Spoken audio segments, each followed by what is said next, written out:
ตอนเพิ่นด้วยแม่นะแม่เบิ่งเครื่องหัตถกรรมของตอนสิไปรัสเซีย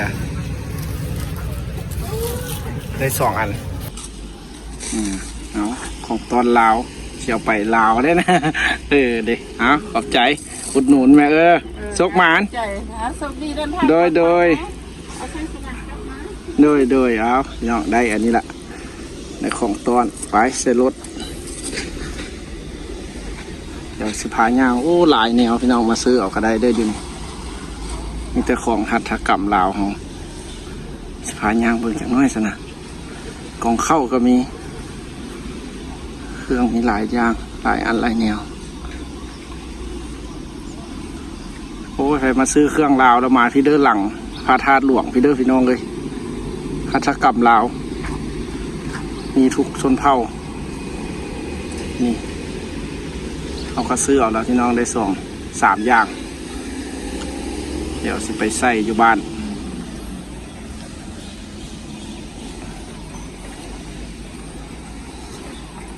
เอาพี่น้องคลิปนี้ก็คือว่าจบสิบมื้อบัดนี้นะไปบอนไม้เนาะเที่ยวบอนไม้บ้านเพิ่นก็มาเที่ยวได้พี่น้องสลายจะเป็นคนเกาหลีพี่น้องมาเที่ยวเดินพระธาตุแล้วก็ประตูไซเบิ่งเขาสิลองไปทางนี้สิไปได้บ่สิไปถ่ายเบิ่งลองเดินพระธาตุเอารถไปได้แล้วก็สมกันพี่น้องเลยเดินพระธาตุหลวงแบบขี่รถเที่ยวเลย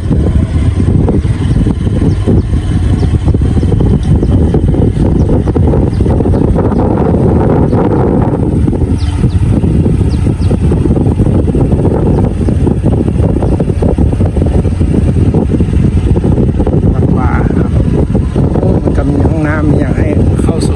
าบริการเด็กเรามากับมารถห้องน้ำก็มีสะดวกสบายขี่รถมอได้เลยพี่น้องอันนี้ก็เป็นเครื่องสินค้าศิลปะลาวพี่น้องเป็นวัฒนธรรมบ้านเราได้นี่มันก็มียังเป็นแต่อยากได้บ่สิละหมวกอีก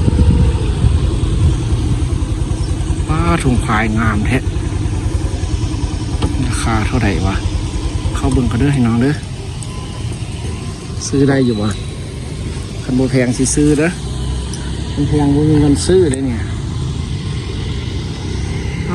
แต่อันตรายฮักค่าซิมาว่าสิเอาเสื้อแม่เขาได้หันนี่อันสบายดีลาวนี่150,000สีดำมีบ่สีดำบ้างเนาะสีดำสีขาวอะ150,000ขายให้คนบ้านเฮาก็150,000วะคนต่างประเทศเท่าไหร่คือกันนะเพิ่นนักท่องเที่ยวเพิ่นก็มาซื้อวะเขามาซื้อเนาะเพิ่นก็มาซื้อราคาพิเศษแหกมันอะไรนี่นะแหกมันเนาะสนใจเบอร์ XL ได้ของคือเวลาหั่นไส้หั่นแท้สีได้ไหมได้ไหมเอาสีขาวเนาะแม่สีขาวว่างามนี่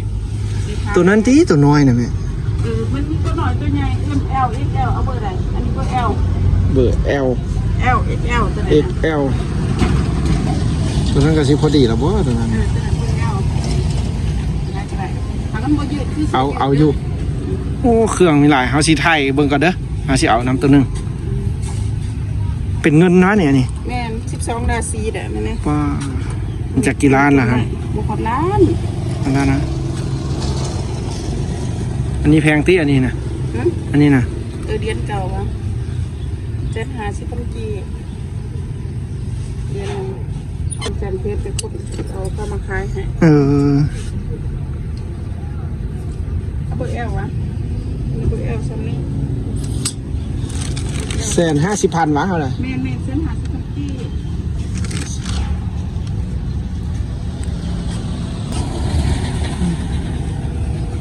กับดาว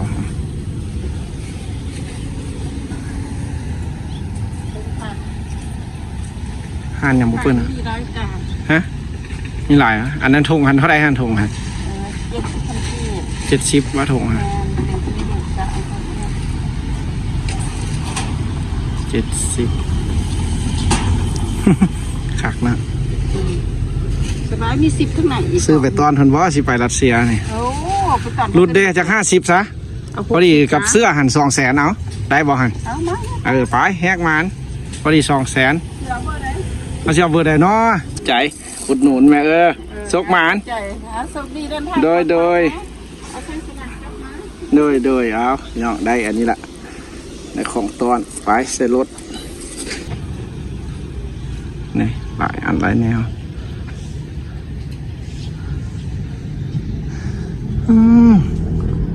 อันนี้เป็นเสื้อยืดลาวเด้อ อันนี้ห้านเดียวกันวะนี่ แม่น อันนี้เท่าไหร่ซะนี่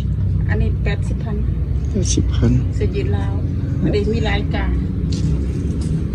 เสื้อลาวเอา กาเบียลาวถาดหลวงประตูใส่สบายดีลาว อันนี้เนี่ยสบายดีหลวงพระบาง แม่นตัวนั้นก็ได้สีดำ เอาสีดำไม่เอาเด้อซอกสีดำไม่เอาเอาสีดำไม่เอา ยังสีเดียวนี่นะ เอาสีขาวมันสีขาวโพดเอาคนดำนะ ซื้อเสื้อนะเพื่อน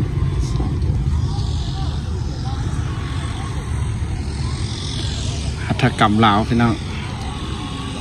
เดี๋ยวจ่ายเงินเพิ่นก่อนแล้วจังไปขี่รถต่ออีกพี่น้องเลาะเบิ่งอีก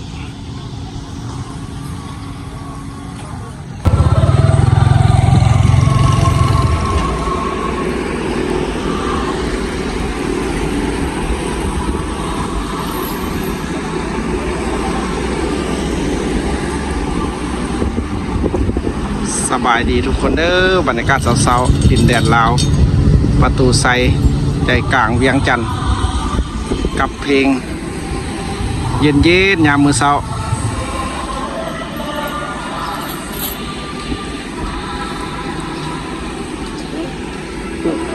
ขอบใจหลายๆ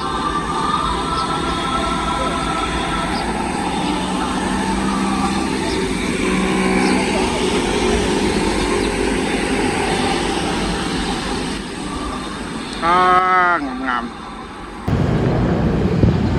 โอ้โฟกัสเก่าแก่ขนาด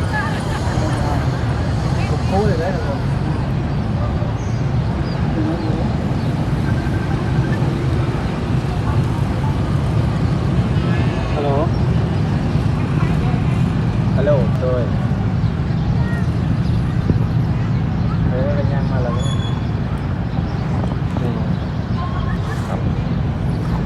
ด้วย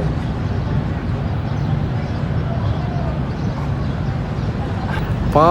ตุ้ยเนี่ยไปเบิ่งดูเห็นดูเบิ่งดูขอถ่ายรูปหน่อยเพิ่นดู